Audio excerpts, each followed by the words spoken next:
draw. This is Bryson Alene. And Alene weaving his way all the way down to the 22. 10-yard line. 5. Mayfield. Dancy. All around. Throw it as far as he can throw it. Jump ball coming. Crazy stuff. Not this time. And you want to be a wide receiver. You're going to have to take a little bit of a hit like that as Brown got him in that shoulder, but watch. Those are teeth. Do we have a dentist on staff here?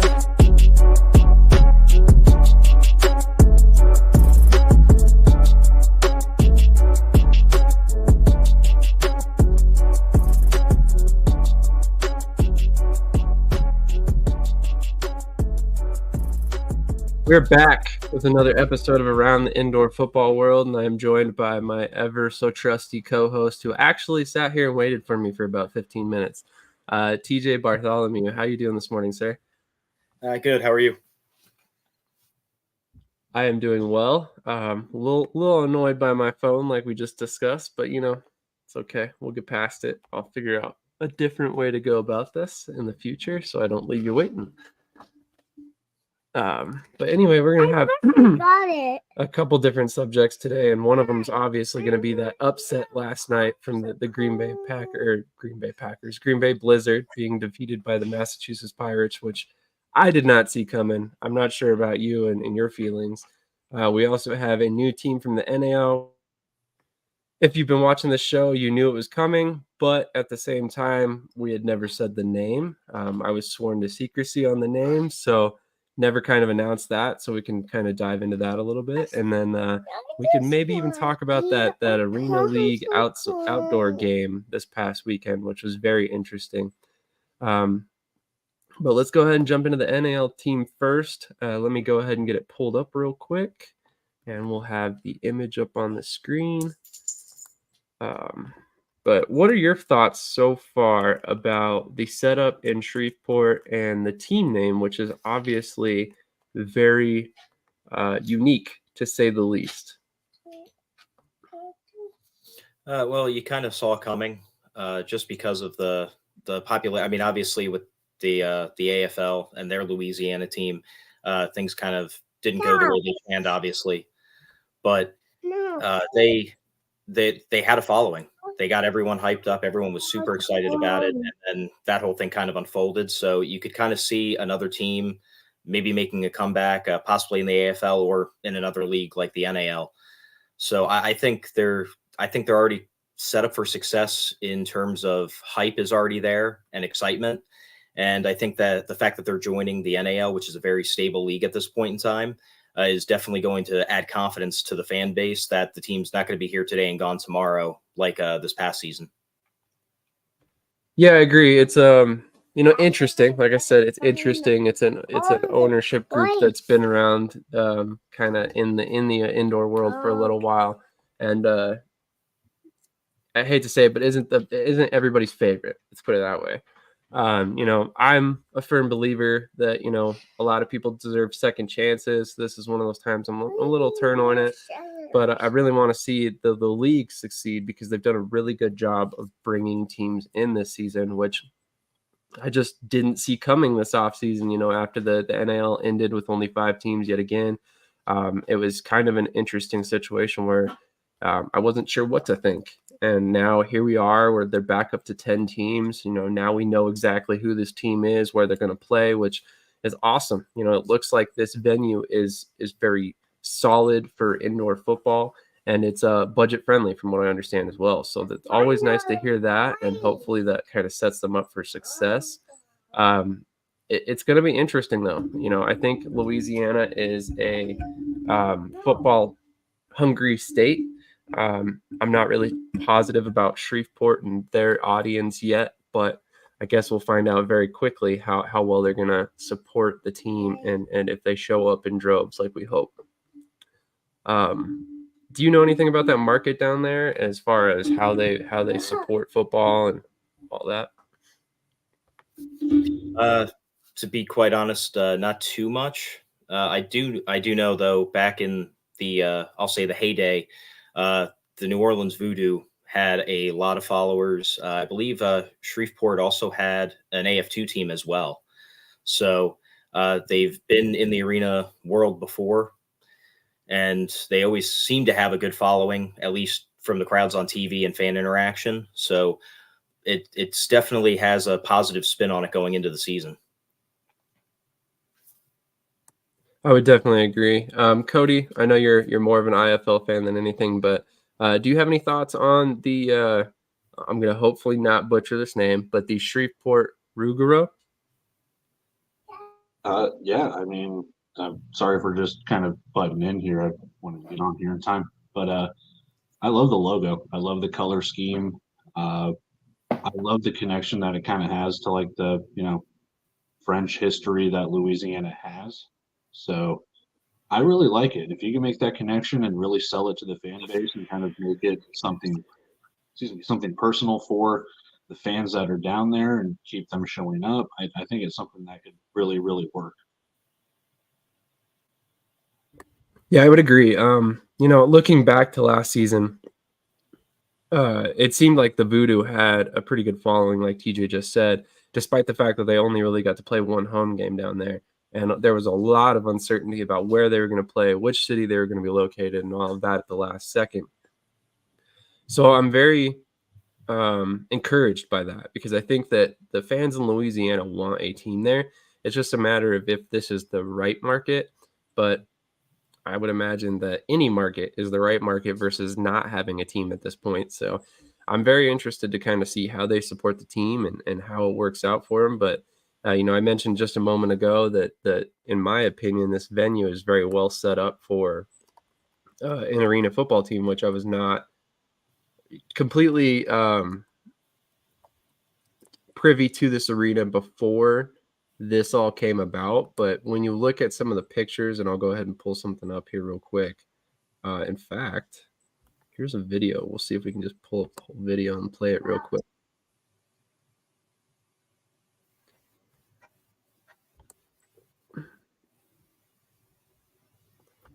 Sorry about my silence. Let me grab this real quick and we'll just go ahead and see what they have to say on this video. It should be an interesting one.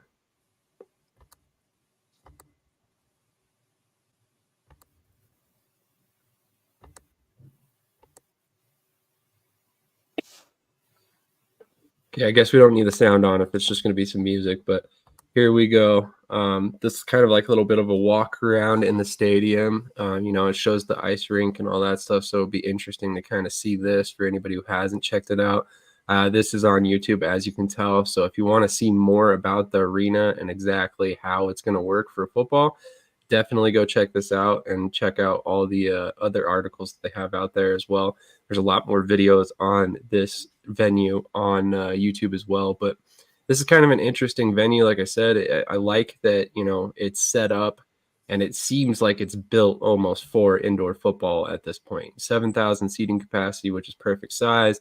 And again, it's got high ceilings, and I think they just said 90 feet. So shouldn't affect the kicking at all, which we've seen in the past with like Gillette and stuff like that. So definitely interested to see how this all works out for them. There isn't really much to unpack here because we've already kind of talked about Shreveport quite a bit this season so far.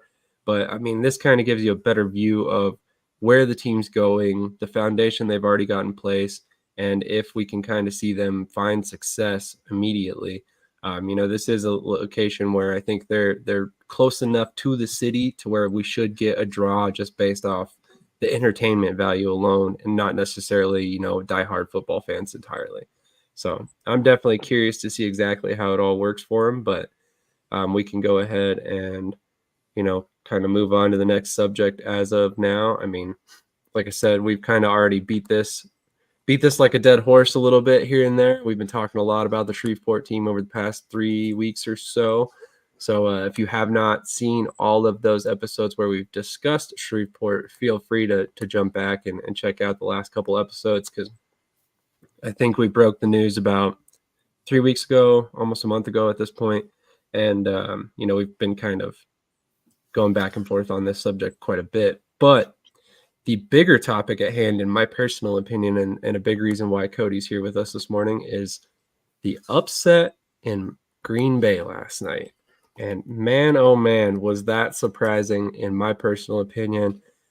Just right off the top, let's go ahead and get your guys' feelings on that game and how it unfolded for Green Bay and Massachusetts. Cody, did you see this coming?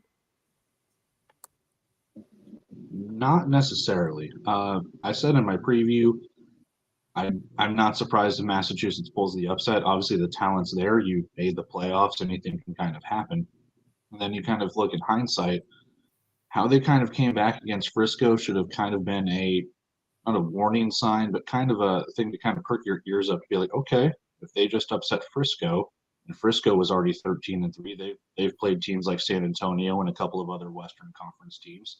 I said it, months ago, kind of with Green Bay, was they played just an all Eastern Conference schedule. It wasn't necessarily a worry, but when a lot of your wins came against teams like Tulsa, Sioux Falls, Jacksonville, Quad City, Iowa, are you playing the best of the best? Not necessarily. Now, that's not a slight on Green Bay. You play your schedule and you win the games that are on your schedule. But there's just something that Massachusetts came out, and I said it in my recap. Quick plug, go check it out on my channel. But there's something I said in my recap, and it was when Massachusetts set the tone in that very first drive. They took half the time off in the first quarter, ran the ball very efficiently with Jimmy Robinson, scored on the opening drive. And like I said, took half the time off the quarter and pretty much said, this is our pace. This is our tempo. We're going to do it in your building. Try and stop us. And Green Bay had no answer. And it was kind of like that for the rest of the game. That pick six by on Blinken, who had the pick six, Matt Elam, wasn't it? Elam, yep. Yeah. So the Matt Elam pick six kind of just turned the momentum completely into Massachusetts before halftime. And then after that, they didn't necessarily coast, but they knew what they were doing in the second half. They just completely shut down Green Bay.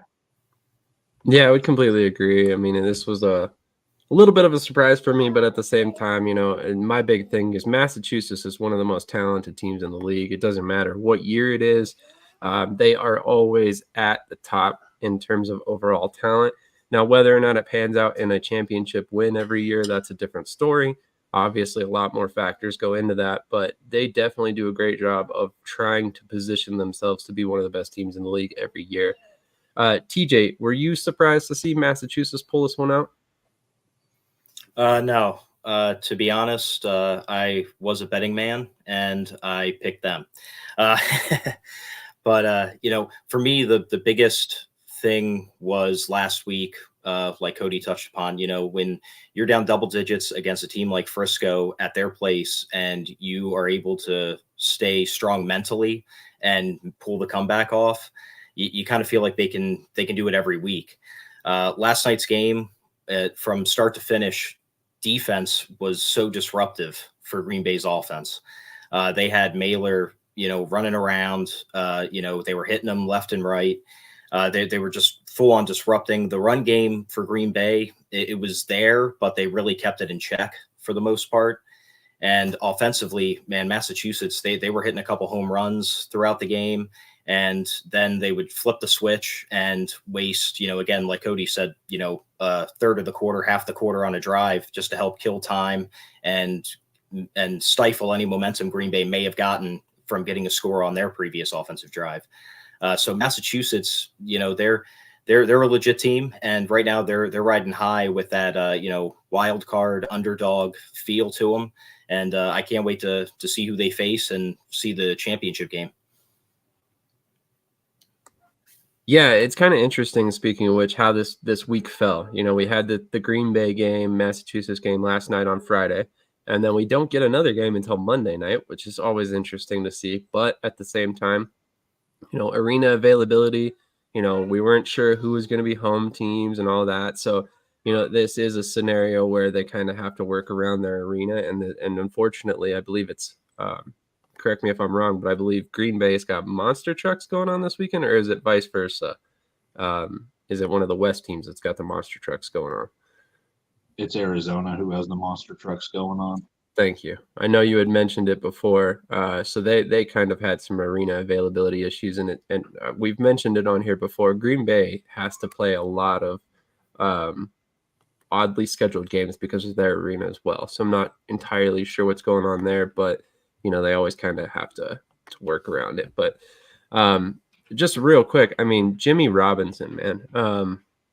For some odd reason, I have no idea how this guy is not outdoors at this point. He's got a little bit of experience in the NFL before he came to the IFL. He was originally picked up by a UFL team this past offseason before the merger happened, or USFL. Sorry about that. Had another 100-yard game in this game.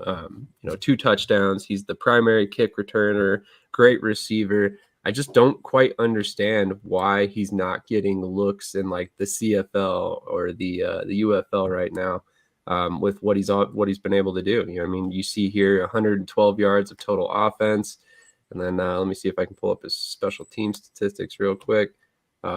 It's a situation where it makes no sense to me on why he's not getting that opportunity. You see right there, 3 kick returns for 64 yards on an indoor field.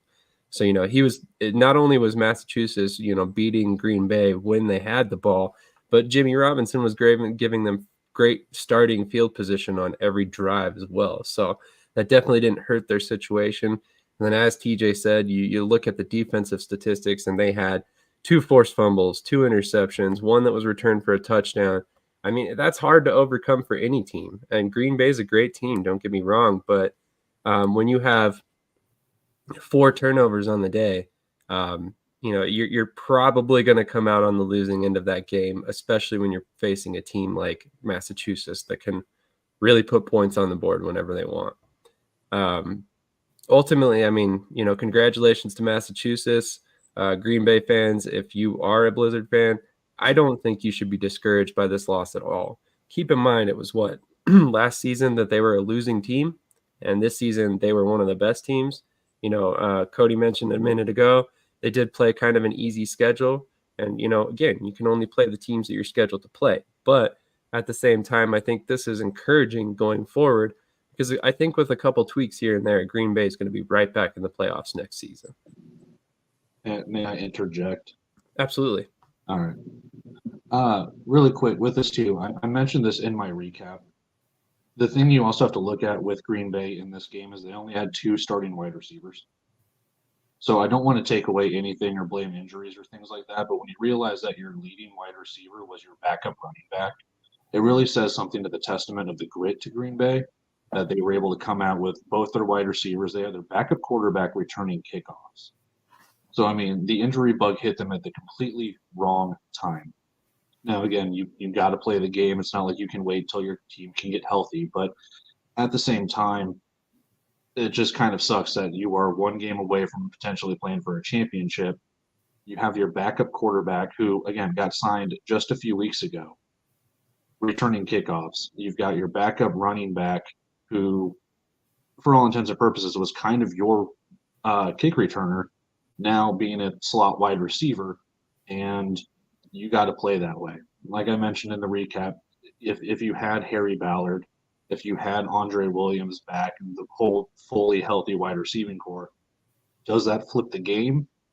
I don't think so necessarily, but I think the game is probably closer than what we saw last night. That's a great point. Yeah, you're right. TJ Davis was signed very recently. In fact, to be completely honest, as far as I know, he was not originally considering indoor football offers in 2024. So I think that's probably why he waited to sign so long. And, you ultimately see him sign with Green Bay, and then he's inserted as anything but a quarterback. So kind of an interesting scenario, but I will say that is an extremely talented player, and keep an eye on him as well for next season. One thing I wanted to discuss, and I know it's kind of in the rear view at this point, right? But the fact that Green Bay had Max Maylor and Jerome Johnson on their roster last year. I mean, kudos to the Green Bay front office for discovering both of those players during their rookie indoor football league season. And now we saw both of them lead teams to the playoffs. TJ, give us your thoughts real quick on that ability to find talent at this level, and not only find talent, but find top end talent that are both probably top 10, top 5 quarterbacks in the league now. It's really difficult. To find one is really hard. To find two is almost impossible. So the fact that they had both at one point is just really speaks to their ability to see talent, to scout, and when you're in, basically, lower paying leagues like, the indoor and arena football circuit it's not just finding them. It's also hoping that they're willing to come to for the lower than expected salary. So it's really hard to find guys that can lead your team, multiple teams to the playoffs with all that factored in. I completely agree. I mean, like you said, it's incredibly hard to find one talented quarterback that wants to come play indoor football, because typically if they're that talented, they're trying to go outdoors. But Green Bay had two, and now both of them are out here leading IFL franchises to the playoffs. Incredibly impressive to have been able to have both of these guys on your roster.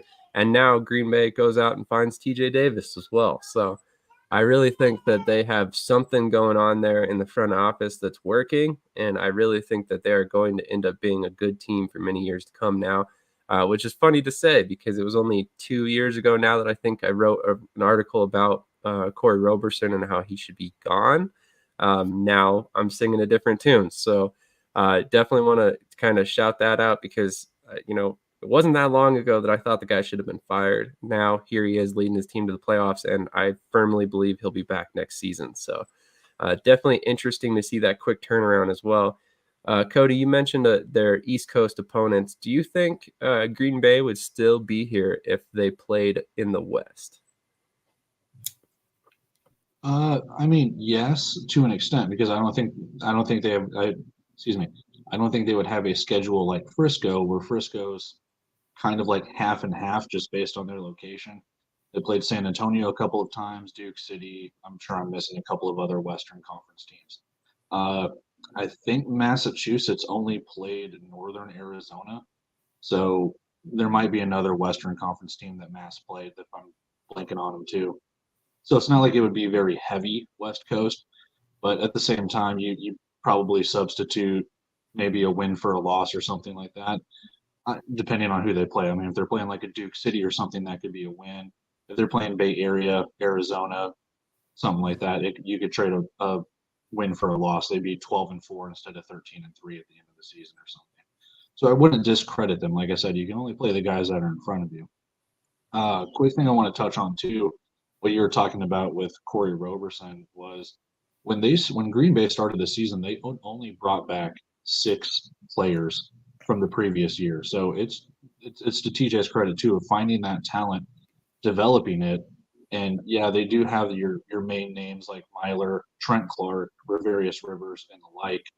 But to get guys like Demetrius Moore, Harry Ballard, I mean even the guys on the defensive line like Sean Mustin, and develop those guys to be the beasts that they were this season, and to get the 13-3 record, it's still nothing to scoff at. You got to look at that and give that a lot of respect.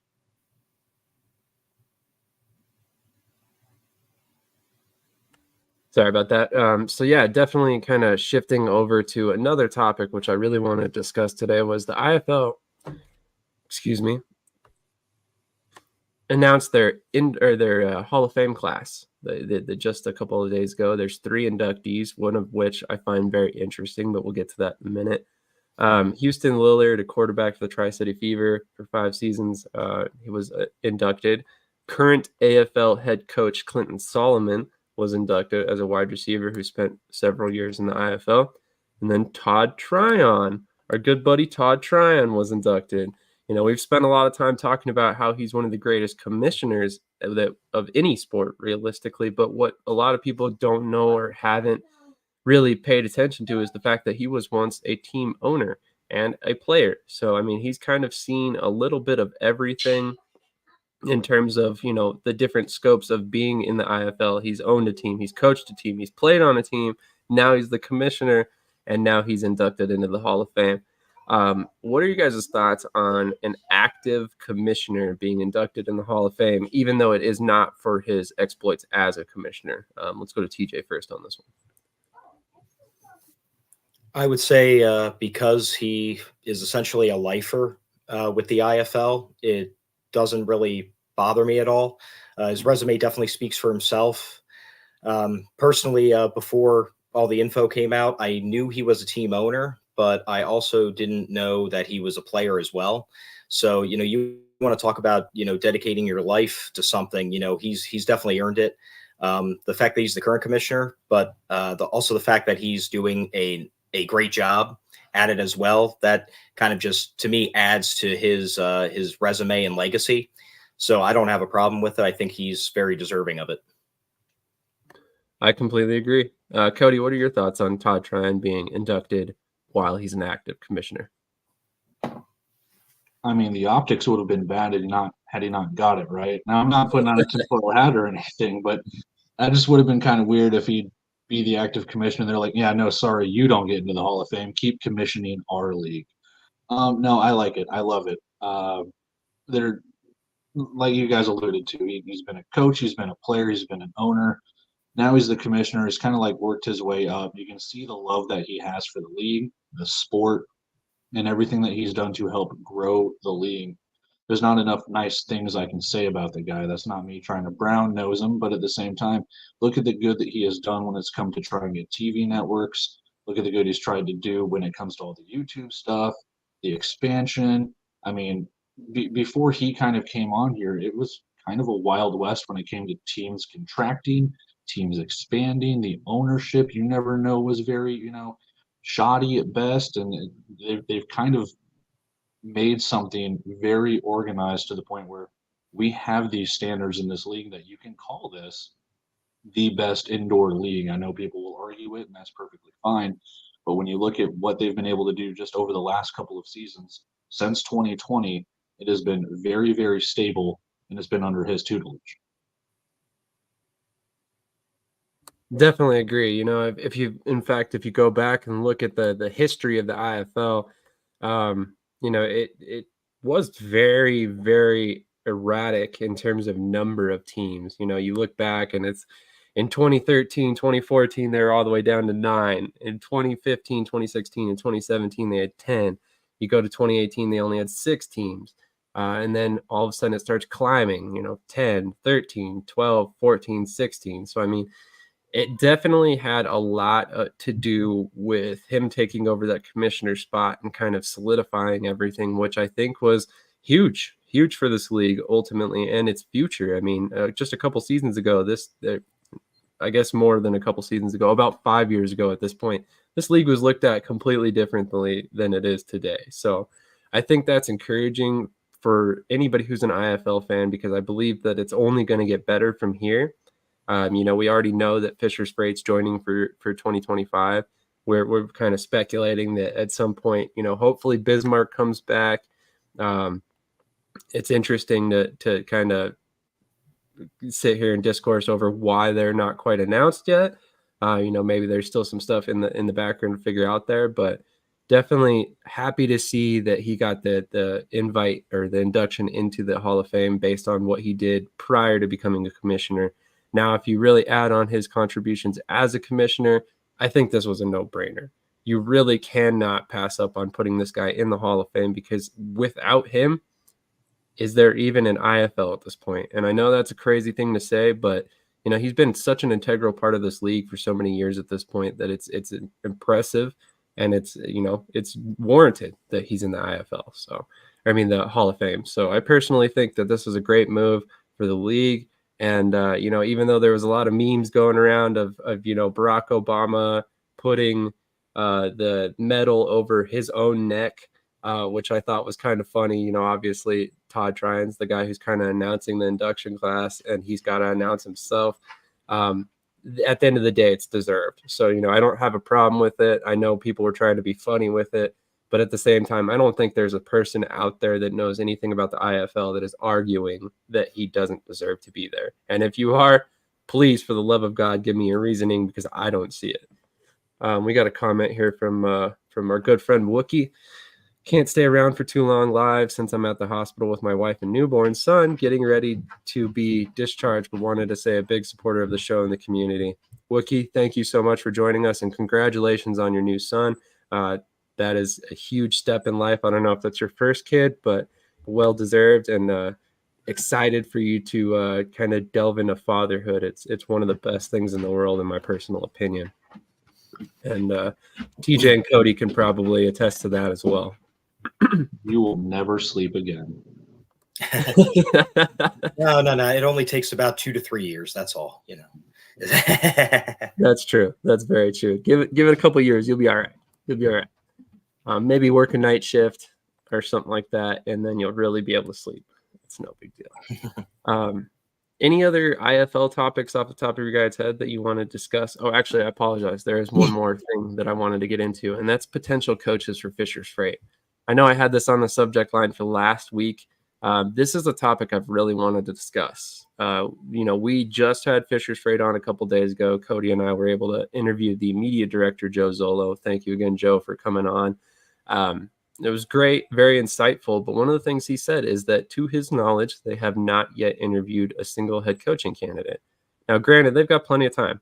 It's August 3rd of 2024. The season doesn't even start until like March. So we're talking about a good stretch of time to find a coach here and build a staff that's probably going to be an impressive one, judging based on their foundation. Let's toss out some names. I mean, Cody, why don't you start us off? I'm sure you got a few ideas on who you would hire if it was your team. All right, so hear me out. There's a guy who just signed a contract with Underdog Fantasy. Been in the NFL for years. Bill Belichick. I'm kidding. No, I don't necessarily have any names that pop out off the top of my head. One, and I don't know if he would do it, one that I would personally like would be Dixie Wooten. Chance to go be a head coach again. You won an indoor championship with Iowa. You're going back to that location. Would he do it? I don't know. Does he want to build a team from the ground up? He can.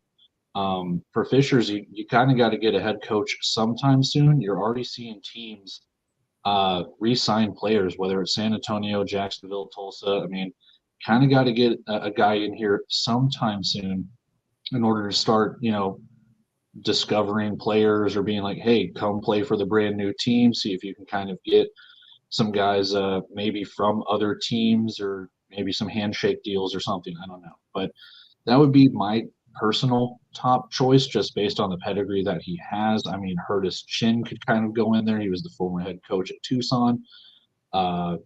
Yeah, those are probably my top two choices just based on the pedigrees that they have. They could be going in a completely different direction that I don't know about, which I'm not well versed in the coaching realm. That's more probably TJ's thing. So I'll throw it over to him and see what he has to say. Sounds great. Go for it, TJ. Well, I also had Curtis Chin as a possible replacement just because of how well Vegas did this past season. And normally when there's like an instant one-season turnaround, their coaching staff roster normally gets torn apart from other teams as well, looking to get that spark instantly for their new franchise.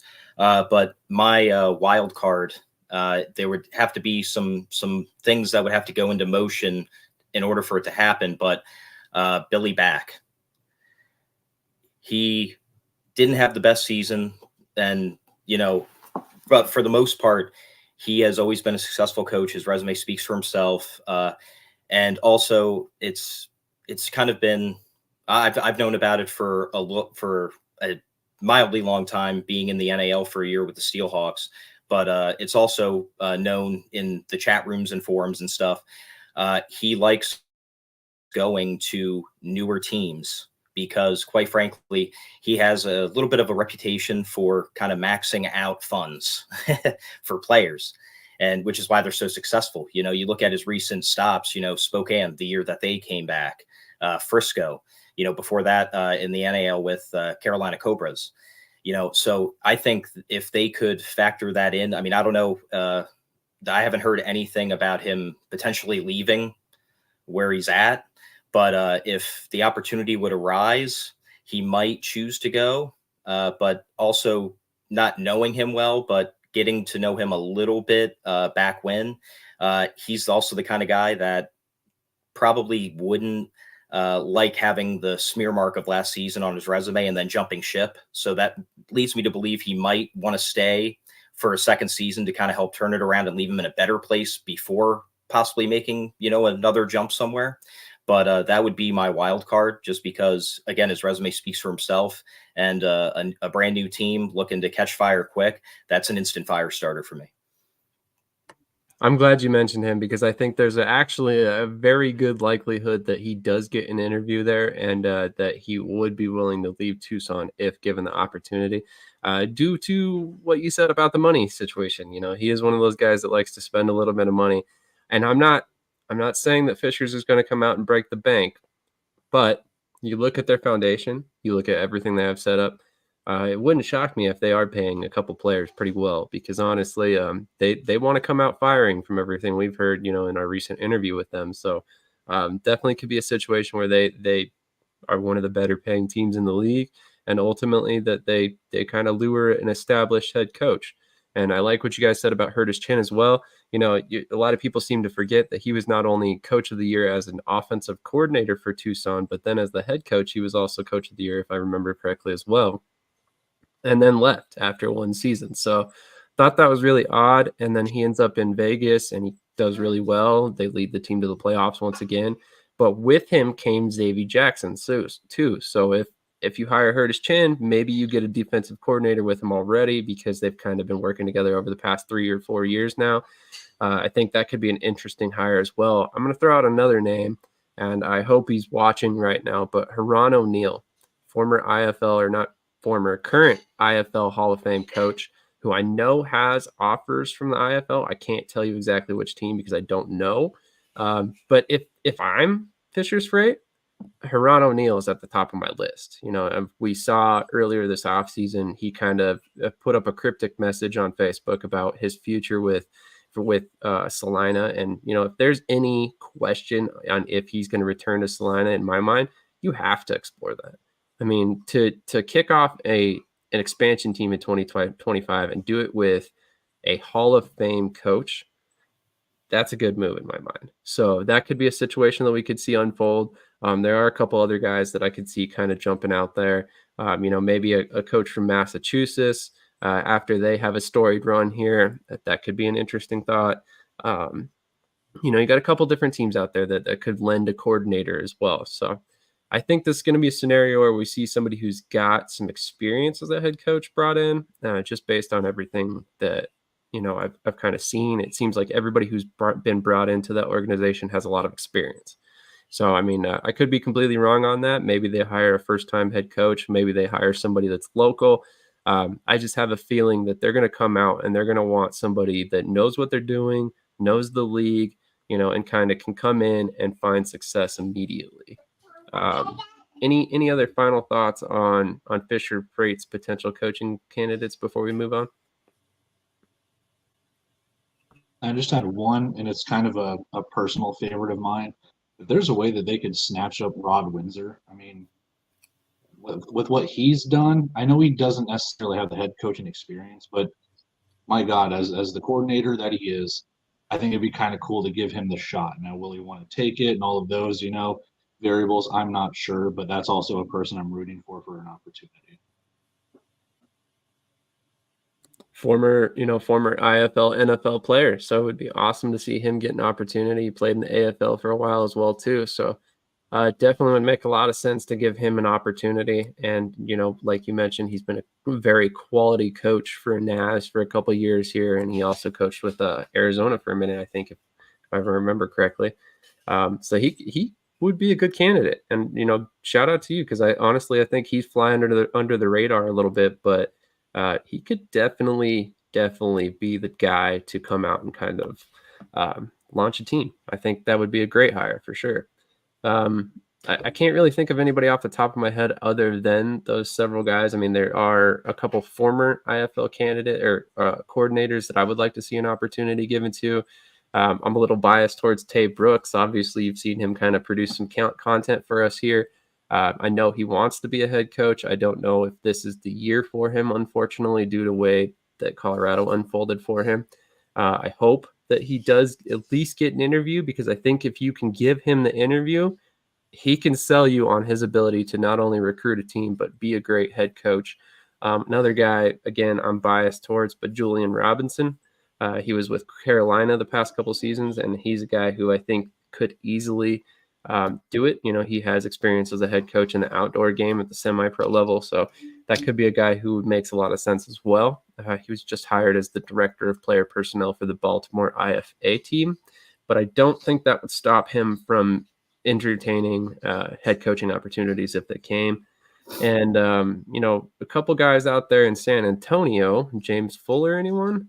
I believe, Cody, you mentioned that recently, if I'm not mistaken. If you wanted to come out and, score some points, put some fans in the seats, James Fuller, great guy to bring in. He had the number 1 offense in the league. Was it you, Cody, that mentioned that, or was that TJ? No, I would say it wasn't me. I thought they just re-signed that coaching staff. They had a post a couple weeks ago about it. Oh, I did not catch that. So you never know. I mean, honestly, if he's back in San Antonio, I would bet on them being a long-term playoff contender as well, because that's a hell of a staff there. I talked about it this past season. That might be one of the best staffs I've ever seen assembled on any team, to be quite honest. I want to pick your brain because you're more well-versed in this. Okay. We talked about Billy back and going from the NAL to the IFL. I know he won the championship with Carolina and stuff like that. Does anyone take a shot at Cedric Walker? They definitely could. When you look at Cedric Walker, I think a big reason he's in the AFL right now is because of his previous experience, playing in the AFL. Right. I know he's a huge fan, proponent of the arena rules style. So I think that'd be a hard one to lure away from Billings. I know that he's also very, very trusted by Steven Titus, and he's a guy who Titus likes a lot. He was originally, I think, a coordinator for Gillette, and then he ultimately was promoted to head coach, and then he moves over to Billings this past season and wins a championship. So I don't know that he would actually leave Billings, but that's honestly a great suggestion. I mean, that is somebody you should at least try to talk to. Yeah. Although I would venture a guess that if anybody gave Coach Walker an offer and Titus could beat it, he would definitely do that. The only reason I ask is he was hired to be Spokane's head coach before they went under. So he was ready to do like IFL indoor football stuff. So that's just a name that, like you said, I don't think he's going to take it, but what a splash that would be if someone like Fisher's signed a championship winning coach to lead their expansion franchise. I don't think it's going to happen, but obviously that's a name that, like I said, he was going to go to the indoor football league, but like I said, I think it's very, very low on the percentage scale. Yeah, I would agree. I mean, I don't think it's a high likelihood, but you got to have that conversation to find out exactly how much interest he's got in it. I mean, obviously he was willing to do it before. I would imagine he's probably willing to do it again under the correct circumstances. Although in this particular situation, I think, he takes that Spokane job knowing that, there was only really the NAL at that point that was running arena style football. And correct me if I'm wrong, I don't believe he's ever actually coached in the NAL. So I think that's another factor here that, maybe he's not really hip on going to the NAL, and maybe IFL is an opportunity for him down the road. But I would be very, very surprised to see him leave Billings, especially because I believe this past season he took over the team president role as well. So he's kind of doing a little bit of everything there in Billings. And I think that, like I said, I think Titus is going to do everything he can to keep him on staff in the long run. Moving on, I wanted to get both of your guys' thoughts, and I'll see if I can find the picture real quick. But on this past weekend, we saw the Arena League have an outdoor game. But before we get into that, I'm going to play a quick word from our sponsors, and we will get right back to you. Follow your passion first. First. It's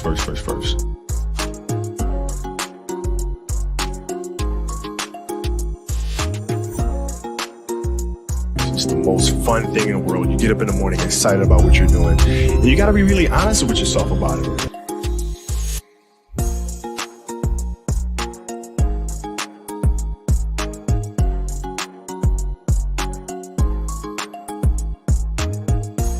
And you got to sit there and ask yourself, okay, what am I truly passionate about? What do I enjoy doing?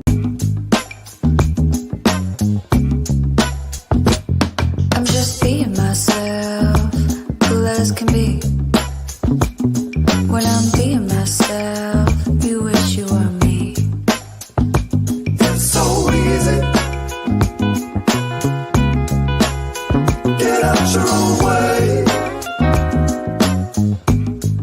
It's just so easy.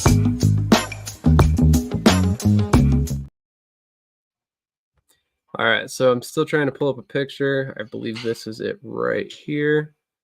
But honestly, I was pleasantly surprised by the arena. And TJ, we will get to your thoughts in just a minute because I know you were the opposite. So I'm kind of curious to get both of you guys' thoughts on this outdoor game. I mean, obviously, always interesting to see a arena indoor football league game played outdoors. But in this particular instance, I think this is the best picture I could find at the moment. But I think this was set up well.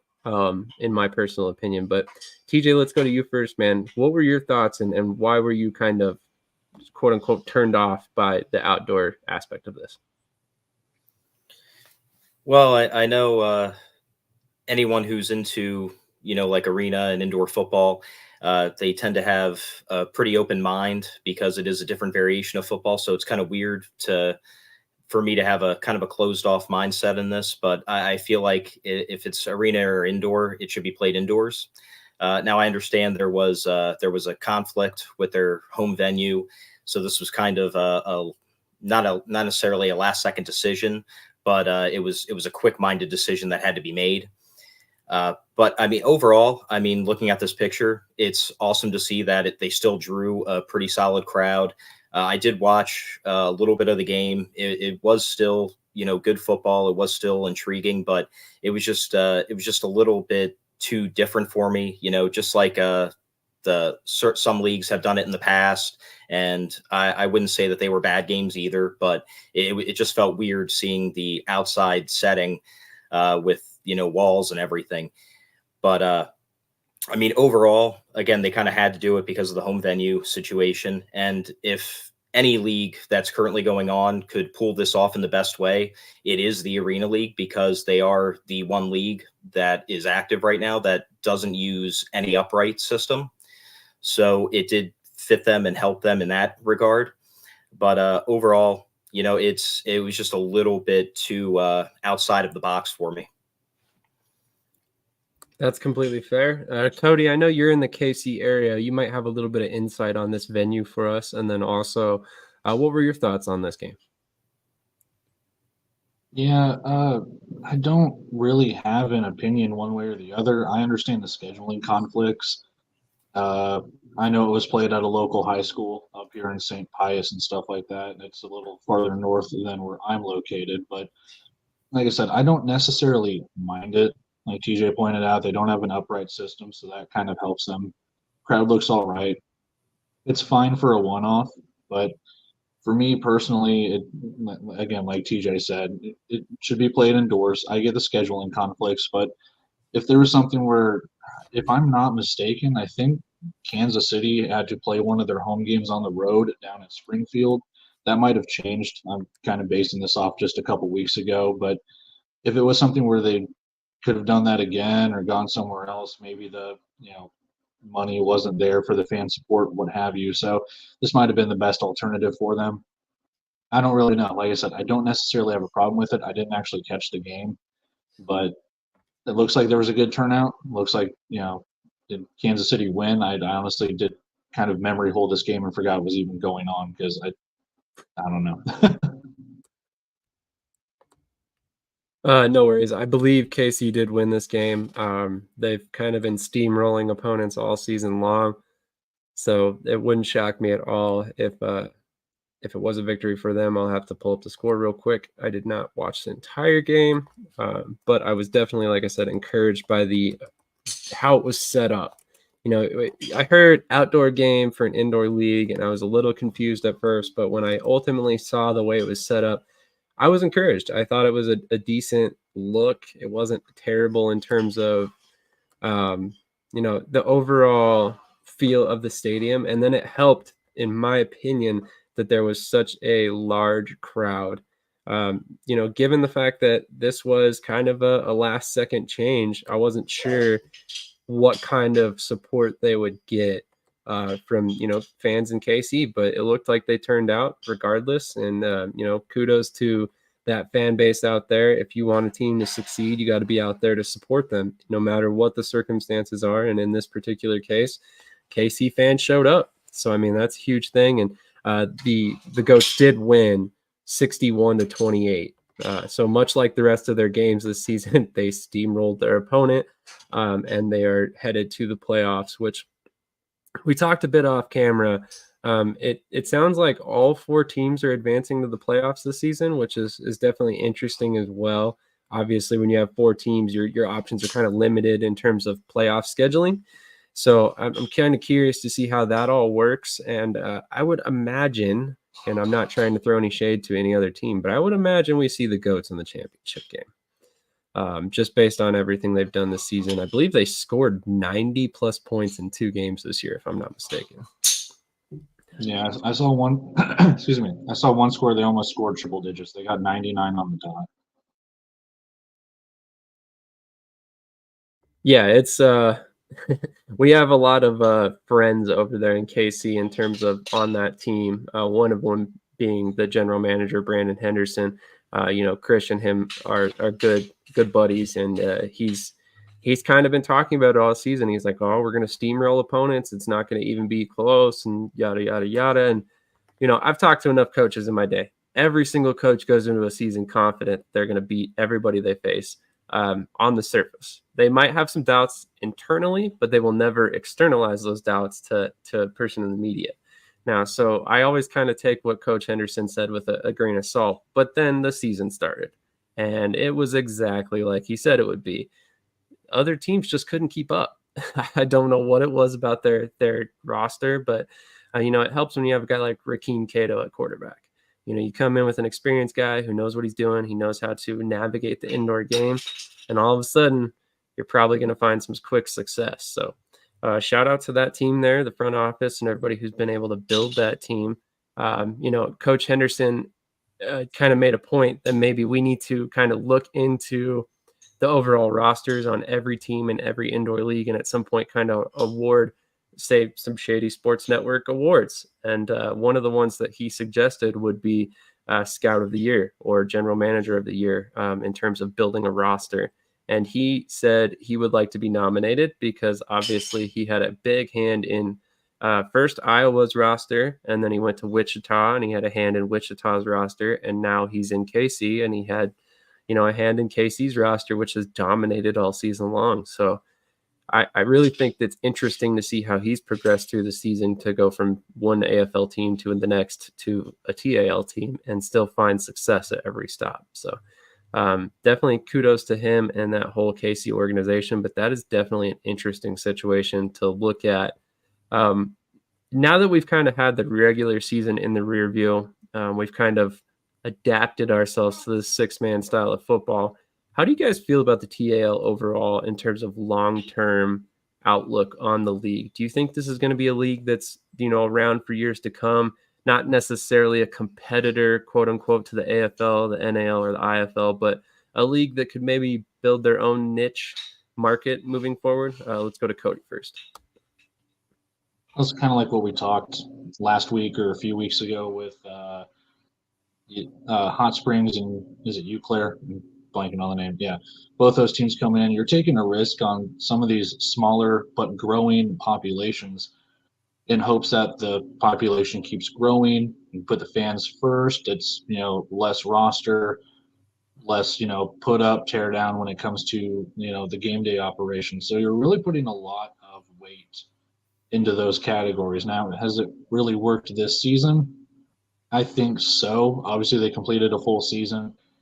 At least to my knowledge, no cancellations, no anything like that. They had to play an outdoor game, but they've got a championship, and I don't know if you saw it because they posted it last night. Their championship game's playing here at Hy-Vee Arena, which used to be Kemper Arena, where the Kansas City Brigade played, so I missed them. But I think it was a successful season. I think they are set up for kind of long-term success. Obviously, they've already announced 2 expansion candidates.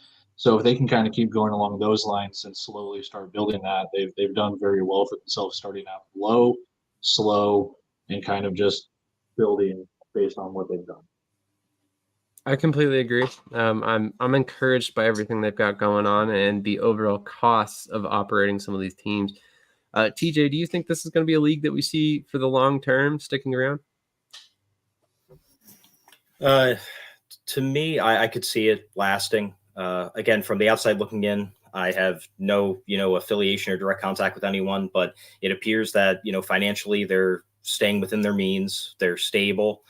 And, they've, like the picture showed, even for a pop-up outdoor game, because of circumstances somewhat out of their control, they still had an awesome crowd show up. My only question is, will the novelty with all the differences still be able to carry the popularity into season 2, 3, 4, 5, or will it start to fade after a few years? That's the real question. But it's definitely an intriguing league. It's different from already, kind of a niche sport. So they're kind of like a niche of a niche. So again, time will tell if it's just new popularity or if it does have a lasting impact with fans. Yeah, I mean it's definitely, like you said, there's definitely a little bit of novelty there, and it's definitely an exciting brand of football. It's unlike anything I've ever watched before indoors. In terms of everybody being an eligible receiver and stuff like that. So there is a lot of strategy involved, and it's kind of been interesting to see how different teams approach it. I think we've talked about this a little bit. Some teams are running like true tight ends as their offensive line. Other teams are running like an actual offensive line and kind of staying into block a little bit more. It's interesting. It's very interesting, and it's completely different than anything else that's out there right now, which I think will help them last long term, because it's not another 8-man football league. It's not another indoor rules football league. Right now the NAL, I believe they're taking down their nets at this point. They're going to play strict indoor rule football in 2025. And that's, basically a direct competitor for the IFL at this point. So you get a little bit of overlap in the rule sets. And I think that, you are all of a sudden kind of fighting over the same crowd. Now, if you have a unique rule set like the TAL, you're not fighting over anybody because you're a totally different sport in a sense. So I definitely think that they've got a lot of things in place to make this successful long term. And I think it was, if I'm not mistaken, TJ, was it you in our group chat that mentioned that the TAL isn't paying the players that don't travel, the inactive roster? Nah. Okay, so I'm crediting the wrong person for that, but somebody had mentioned that the TAL players that do not travel don't get paid. So granted, I know that doesn't sound great for players, but at the same time, for overall cost of the league and the viability of it long term, they're definitely they've got some viability because of the lack of cost. You're talking about 18-man rosters, not 24-man rosters, not 24 paychecks a week, or not even 18 paychecks a week. So that's definitely an interesting fact to keep in mind. And then on top of that, they're playing in arenas, but they aren't playing in the largest arenas in the world and stuff like that. And they're very manageable cost-wise. The travel's not terrible. Cody, I think you mentioned a couple weeks ago that it's basically all up one highway, more or less, and allows them to have very easy bus travel between games, which is always cost.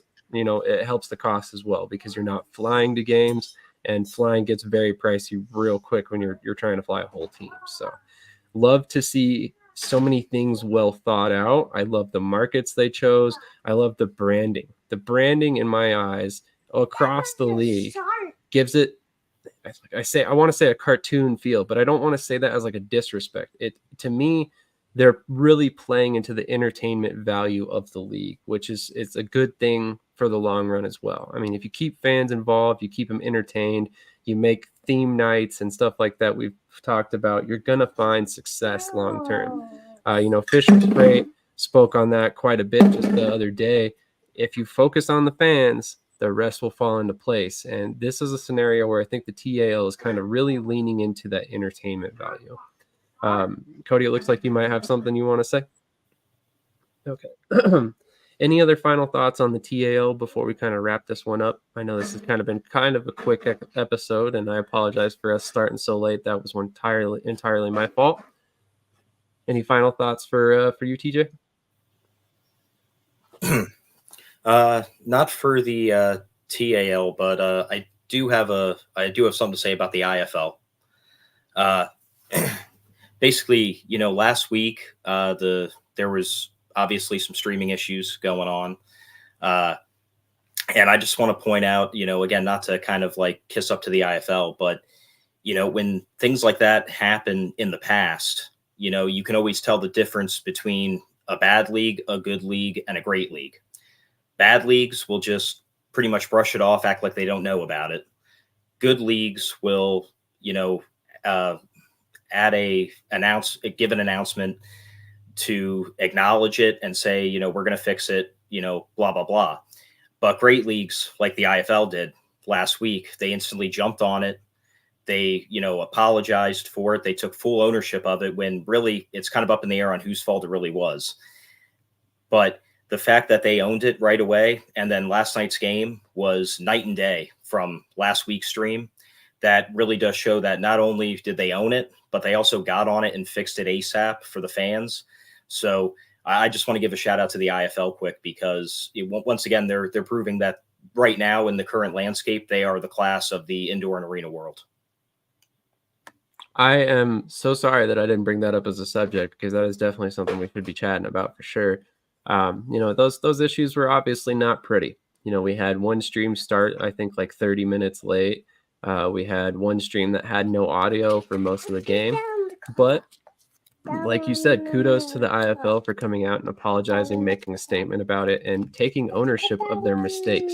That's something that I'm a firm believer in. Overall, if you do not do that, if you explain it away and kind of try to hide behind something, then you're going to be in a scenario where, realistically, fans aren't going to want to support you because you're not taking ownership. And I think that's a big step for the IFL, and I don't think, regardless of what they said, I don't think all these streaming issues are on them. I think they are on Stadium, and now that's just my opinion. But I say that because you look at the way the IFL streams have been over the past couple years, and realistically, they're very quick at correcting things. So that was the main thing that kind of stuck out to me in that game with the audio issues. Hold on just a second.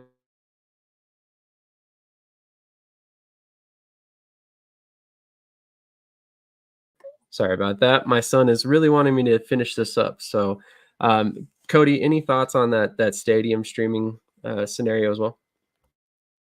Yeah, I was gonna make a video kind of bashing it all, but I decided against it. Excuse me. Mainly because I knew that they would get it turned around. I mean, that's something that they don't really take lightly. It's something that they listen to the fans about. Todd Tryon has addressed it multiple times. He put out a statement last week. You can blame Massachusetts moving into a new arena, and then maybe a couple of streaming issues on San Antonio being a new team, new arena, trying to get things set up like that. They got them figured out as the season progressed, and everything ended up going fine. So, yeah, you have the issues with Stadium. If they stay on, I mean, we've got the game on Monday. If they stay on throughout the 2025 season, if there's a game of the week or whatever, that's going to be a hurdle that they have to cross when it comes to the off-season stuff. But yeah, credit where it's due. They put their money where their mouth was, and they made it work last night. I was going to say, I think there was a little bit of issues like really, really early on in the stream, a little bit of audio stuff, but they got it figured out very quickly. And then the stream looked great from then on. I didn't notice any issues whatsoever. No more audio issues or anything like that. So that's kind of been the hallmark of the IFL. Like you said, they are very intent on making sure their fans are happy, and they also tend to listen to the fans. A lot of times you'll watch the IFL games, and if there's any little bit of issue, you'll see fans start tagging the IFL YouTube channel. And typically it's like, as soon as that happens, they start acting quickly and they fix things almost immediately. And I think that's, really something that a lot of other leagues need to adopt. You need to listen to the fans to a certain extent. I'm not sitting here saying that every fan knows exactly what they're talking about, but on stuff like that, it's important. Nobody wants to sit there and watch a football game where you can't even hear it. Like that was tough to sit through for 2.5 quarters of football last week. Did we do it? Yes, absolutely. I sat there and watched the game, on max volume, trying to hear what the announcers are saying. But that's because the IFL has built a reputation of fixing those things. I knew it was going to get corrected at some point, whether they had to start a whole new stream or not, but because they've done that several times in the past. But ultimately, this is the good faith and goodwill that they've built up as a league. And I think that's a huge shout out and kudos to all of the teams in that league, that they are very accountable. They hold themselves accountable. And I think that's a big thing for the IFL in general, especially if you look at some of these other leagues where, we've talked about it. Some teams like to sweep some of those issues under the rug as if they never happened and kind of ignore them. And the IFL doesn't do that. If you do something wrong, you come out, you acknowledge it, you act like a professional football team. We heard that several times in our Fisher Freights interview. You want to act like you're the NFL, even though you don't have the budget of the NFL. So I think that's a huge thing going forward for the IFL. I think they're going to continue to be the gold standard of indoor football. And really, nothing personal to the AFL, the TAL, or the NAL. I don't think it's really very close at the moment. Now, could things change quickly? Absolutely, they could. But we're looking at one of the bigger leagues that's established. They've been around for 16 going in 17 years now.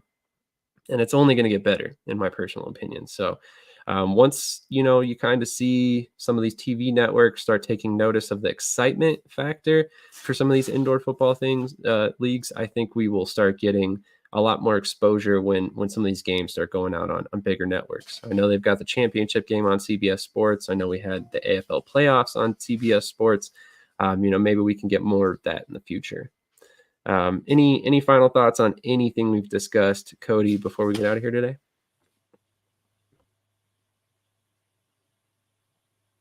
Alrighty, well, with that, I know, like I said, it's been a short, quick episode. I apologize again for starting late. That's on me.